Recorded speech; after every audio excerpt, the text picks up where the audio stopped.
बिस्मिल्लाहिर्रहमानिर्रहीम। 4th class students अस्सलाम वालेकुम। बच्चों, आज की क्लास में हमने चैप्टर नंबर 2 इकोसिस्टम माहौलियाती निज़ाम की रीडिंग और उर्दू ट्रांसलेशन करी है। तो आइए अपना लेसन स्टार्ट करते हैं। तो इस लेसन के स्टार्ट में यहाँ पे 3 क्वेश्चंस हैं। क्वेश्चन नंबर 1 है, are the living organisms affected by non living things. तो बच्चों, ऑर्गेनिजम्स का मतलब होता है हयातियात। लिविंग ऑर्गेनिजम्स यानी कि जानदार चीज़ें। क्या जानदार चीज़ें बेजान चीज़ों से अफेक्ट होती हैं? क्वेश्चन नंबर 2 है, are the seeds living things. क्या बीज जानदार होते हैं? क्वेश्चन नंबर 3 है, why are the habitats of living organisms different from one and other. जानदार चीज़ों के रहने सहने की जगह यानी कि उनके मस्कन एक दूसरे से मुख्तलिफ क्यों होते हैं? तो बच्चों, इस लेसन में हमें इन तीनों सवालात के जवाबात मिलेंगे। तो ये अपना लेसन स्टार्ट करते हैं। इफ़ वी लुक अराउंड, अगर हम अपने इर्द गिर्द देखें, we see a variety of living and non living things. हम बहुत सी अक़साम की जानदार और बेजान चीज़ें देखते हैं। All the living and non living things around us, हमारे इर्द गिर्द तमाम जानदार और बेजान चीज़ें आर कॉल्ड अवर इन्वायरमेंट, हमारा माहौल कहलाती हैं।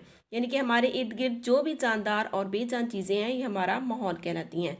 The environment consists of living and non living components, माहौल जानदार और बेजान अज्जा पर मुश्तमिल होता है। Both these components interact with each other, ये दोनों अज्जा आपस में एक दूसरे के साथ बाहमी ताल्लुक़ रखते हैं। Every living things live in a particular environment, हर जानदार चीज़ एक मखसूस माहौल में रहती है। फिश लिव इन वाटर, मछली पानी में रहती है। टाइगर्स लिव इन फॉरेस्ट्स, चीते जंगलात में रहते हैं। Whereas human beings live in villages and cities, जबकि इंसान गाँव और देहात शहरों में रहते हैं। The birds make nests on the trees, परिंदे दरख्तों पर घोंसले बनाते हैं। And the ants live underground in colonies, जबकि चींटियाँ ज़मीन के नीचे ग्रोहों की शक्ल में रहती हैं। डू यू नो, क्या आप जानते हैं, अदर एनिमल्स, दूसरे जानवरों को, that live in a particular environment, जो कि एक मखसूस माहौल में रहते हैं। क्या आप कई दूसरे जानवरों को जानते हैं जो कि एक मखसूस माहौल में रहते हैं? बच्चों, यहाँ पे एक्टिविटी है, match the animals with their places of living. इन जानवरों को आपने उनके रहने की जगहों के साथ मैच करना है। सबसे पहले फ़िश, तो फ़िश कहाँ पे रहती है? पॉन्ड्स यानी कि तालाब में, या आप यहाँ पे वाटर भी कह सकते हैं कि यहाँ पे पानी की तस्वीर है। फ़िश को आपने पानी के साथ मैच करना है। नेक्स्ट है आंट यानी कि चींटी, तो ये कहाँ पे रहती है? अंडरग्राउंड इन कॉलोनीज़, ग्रोहों की शक्ल में ज़मीन के नीचे, तो इसको आप इस पिक्चर के साथ मैच करेंगे। नेक्स्ट है पैरट, पैरट कहाँ पे रहता है? इन नेस्ट यानी कि घोंसलों में, इसको आपने नेस्ट के साथ मैच करना है। नेक्स्ट है इकोसिस्टम माहौलियाती निज़ाम। The living and non living components of any environment make the ecosystem, जानदार और बेजान अज्जा किसी भी माहौल में माहौलियाती निज़ाम बनाती हैं। Various types of ecosystems are found on our earth, हमारी ज़मीन पर बहुत सी अक़साम के माहौलियाती निज़ाम पाए जाते हैं। फॉर एग्ज़ाम्पल, मिसाल के तौर पर फॉरेस्ट्स जंगलात, ग्रासलैंड मैदानी इलाका जात या घास के इलाके, ओशंस समंदर, रिवर्स दरिया, पोन्ड्स तालाब, स्नोई बर्फ़बारी एरियाज़ इलाके, स्नोई एरियाज़ बर्फ़बारी वाले इलाके, एंड डेजर्ट्स और सहरा। नेक्स्ट है, for your information, point number 1, the largest desert of the world is Sahara. इस दुनिया का सबसे बड़ा सहरा जो है वो उसका नाम सहारा है। Which is located in continent Africa, जो कि बरआज़म अफ्रीका में वाक़ है। Point number 2, the desert located in Mianwali and Bhakkar in Pakistan, Pakistan में मियावाली और भक्कर में वाक़ सहरा इज़ कॉल्ड थल, थल कहलाते हैं। यानी कि पाकिस्तान में मियावाली और भक्कर में जो सहरा वाक़ हैं उनको थल कहते हैं। And the desert located in southern parts of Punjab, और पंजाब के जनूबी हिस्सों में जो सहरा वाक़ हैं इस कॉल्ड चोलिस्तान, वो चोलिस्तान कहलाते हैं। Point number 3, the desert located in Sindh is called Thar, सूबा सिंध में जो सहरा वाक़ है उसको थर कहते हैं। नेक्स्ट है पेज 22, यहाँ पे वेरियस इकोसिस्टम मुख्तलिफ माहौलियाती निज़ाम दिखाए गए हैं। स्नो रेन यानी कि बर्फ़बारी वाले इलाके, ग्रासलैंड मैदानी इलाका जात, डेजर्ट, सहरा, पौंड, तालाब, ओशन, समंदर एंड फॉरेस्ट यानी कि जंगलात। नेक्स्ट एक्टिविटी है right the names of the following living things in their ecosystems. नीचे दी गई जानदार चीज़ों के नाम उनके माहौलियाती निज़ाम में लिखें। तो ये बच्चों बहुत आसान है। सबसे पहले फॉरेस्ट, जंगलात में रहने वाली चीज़ों के नाम हमने यहाँ पे लिखने हैं, स्नेक, लाइन एंड डियर। इस तरह ग्रास लैंड, मैदानी इलाका जात में grass, plant, sheep, got, thick shrubs. Next है पॉन्ड, तालाब में रहने वाली जानदार चीज़ों के नाम लिखेंगे, फिश, फ्रॉग, लोटस। नेक्स्ट है डेजर्ट, सहरा में रहने वाले जानवरों के नाम लिखेंगे आप, कैमल, स्नेक। नेक्स्ट है स्नो, बर्फबारी वाले इलाकों में पोलर बियर एंड पेंगुइन। इस तरह से बच्चों आपने इनके नाम राइट करने हैं इनके इकोसिस्टम्स में। नेक्स्ट है पेज 23, कंपोनेंट्स ऑफ इकोसिस्टम, माहौलियाती निज़ाम के अज्जा। There are 2 components of an ecosystem. एक माहौलियाती निज़ाम में 2 अज्जा होते हैं। Number 1 abiotic components, number 2 biotic components. बेजान अज्जा और जानदार अज्जा। सबसे पहले एबायोटिक कंपोनेंट्स, बेजान अज्जा। The non living components of an ecosystem are called abiotic components. किसी माहौलियाती निज़ाम में बेजान अज्जा एबायोटिक कंपोनेंट्स कहलाते हैं। These include temperature, air, water, light and soil. इनमें दर्जा हरारत, हवा, पानी, रोशनी और ज़मीन शामिल हैं। नेक्स्ट है बायोटिक कंपोनेंट्स, जानदार अज्जा। The living components of an ecosystem are called biotic components. किसी माहौलियाती निज़ाम में जानदार अज्जा बायोटिक कंपोनेंट्स कहलाते हैं। The biotic components consists of 3 groups which are given below. जानदार अज्जा 3 ग्रोहों पर मुश्तमिल हैं जो कि नीचे दिए गए हैं। Number 1 producer. Plants produce food for themselves and for animals with the help of water and sunlight.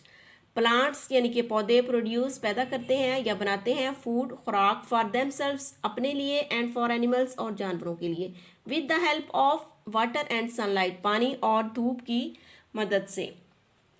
पौधे पानी और धूप की मदद से अपने लिए और जानवरों के लिए खुराक तैयार करती हैं। दैट इज़ वाई, इसलिए दे आर कॉल्ड प्रोड्यूसर, इसलिए उन्हें प्रोड्यूसर कहा जाता है।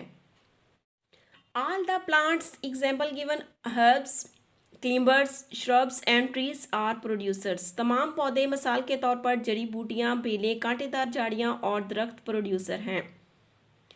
Aquatic plants, for example, lotus and algae are also producers. आबी पौधे मिसाल के तौर पर लोटस और एल्जी भी प्रोड्यूसर हैं। These are a major source of food for the aquatic animals. ये आबी जानवरों के लिए खुराक का एक बहुत बड़ा जरिया है। Number 2 consumer. The living things which obtain food from other living things are called consumer. जानदार चीज़ें जो कि दूसरी जानदार चीज़ों से खुराक हासिल करती हैं कंज्यूमर कहलाती हैं। They can not make their own food, वो खुद अपने लिए खुराक तैयार नहीं करते। दे डिपेंड ऑन प्लांट्स और plant eating animals for their food, वो अपनी खुराक के लिए पौधों या पौधे खाने वाले जानवरों पर इन्हिसार करते हैं। All animals and humans are consumer, तमाम जानवर और इंसान कंज्यूमर में शामिल हैं। नंबर 3 है डीकम्पोजर। द लिविंग थिंग्स, वो जानदार चीज़ें which break down the dead bodies, जो कि मुर्दा अजसाम को तोड़ती हैं, ऑफ प्लांट्स पौधों की, एंड एनिमल्स और जानवरों की, इनटू सिंपल पार्टिकल्स सादा ज़रात में या रेज़ा रेज़ा करती हैं, एंड ऑब्टेन देयर फूड और अपनी खुराक हासिल करते हैं फ्रॉम दीज, इनसे, आर कॉल्ड डीकम्पोजर्स, डीकम्पोजर्स कहलाती हैं। वो जानदार चीज़ें जो कि पौधों और जानवरों के मुर्दा अजसाम को सादा ज़रात में तोड़कर उनसे अपनी खुराक हासिल करते हैं, आर कॉल्ड डीकम्पोजर्स, डीकम्पोजर्स कहलाते हैं। Some bacteria and many fungi are called main decomposers. कुछ बैक्टीरिया यानी कि जरासीम और fungi are called main decomposers, बड़े डीकम्पोजर्स कहलाते हैं। नेक्स्ट पेज 24, इंटरेस्टिंग इंफॉर्मेशन, दिलचस्प मालूमात। Corals are a part of beautiful ecosystem under the sea. Corals सतह समंदर के नीचे खूबसूरत माहौलियाती निज़ाम का हिस्सा हैं। Corals usually live in the form of a colony. Corals आमतौर पर ग्रोहों की शक्ल में रहते हैं, which is called coral leaf, जो कि कोरल रीफ कहलाता है। They are also called rain forests of the ocean, वो समंदर के बारिश के जंगलात भी कहलाते हैं। दे लुक लाइक स्टोन्स, वो पत्थरों की तरह दिखाई देते हैं, बट एक्चुअली आर एनिमल्स, लेकिन दर हकीकत वो जानवर होते हैं। नेक्स्ट है बैलेंस्ड इकोसिस्टम, मतवाजन माहौलियाती निज़ाम। The sun is the main source of energy in an ecosystem, सूरज किसी माहौलियाती निज़ाम में एनर्जी का एक बड़ा जरिया है। The plants make food with the help of sunlight, carbon dioxide and water, पौधे धूप, कार्बन डाइऑक्साइड और पानी की मदद से अपनी खुराक तैयार करते हैं। They also produce oxygen in this process, वो इस अमल में ऑक्सीजन भी पैदा करते हैं। This oxygen is used by animals for respiration, ये ऑक्सीजन जानवरों को सांस लेने के अमल में इस्तेमाल होती है। During respiration animals produce carbon dioxide, respiration के अमल के दौरान जानवर कार्बन डाइऑक्साइड पैदा करते हैं, which used by plants to make food, जो कि पौधों को खुराक तैयार करने में इस्तेमाल होती है। Such self sustaining and durable ecosystem is called a balanced ecosystem, ये खुद को बरकरार रखने वाला और पायदार माहौलियाती निज़ाम मतवाज़न माहौलियाती निज़ाम कहलाता है। All the living things are essential for one another, तमाम जानदार चीज़ें एक दूसरे के लिए बहुत ज़रूरी हैं। They affect the lives of one another, वो एक दूसरे की ज़िंदगियों को मुतासर करते हैं। सम एनिमल्स बेनिफिट और हार्म वन अनदर, कुछ जानवर एक दूसरे के लिए फ़ायदा या नुकसानदेह होते हैं। नेक्स्ट है food chain, to obtain food, खुराक हासिल करने के लिए living things depend on one another, जानदार चीज़ें एक दूसरे पर इन्हिसार करती हैं। Plants make food with the help of sunlight and water, पौधे धूप और पानी की मदद से खुराक तैयार करते हैं। The animals which eat plants, वो जानवर जो कि पौधे खाते हैं, आर कॉल्ड हेर्बिवर्स, वो सब्जी खोर कहलाते हैं। Rabbits, goats, deer and cow are examples of herbivores, खरगोश, बकरी, हिरन और गाय सब्जी खोरों की मिसालें हैं। The animals which eat other animals, वो जानवर जो कि दूसरे जानवरों को खाते हैं, आर कॉल्ड कार्निवर्स, वो गोश्तखोर कहलाते हैं। Lion, tiger, crocodile and shark are examples of carnivores, शेर, चीता, मगरमच्छ और शार्क गोश्तखोरों की मिसालें हैं। तो बच्चों यहाँ पे हमारा आज का लेसन ख़त्म होता है। नेक्स्ट पेज हम इंशाल्लाह नेक्स्ट वीडियो में करेंगे। तब तक के लिए अल्लाह हाफिज़।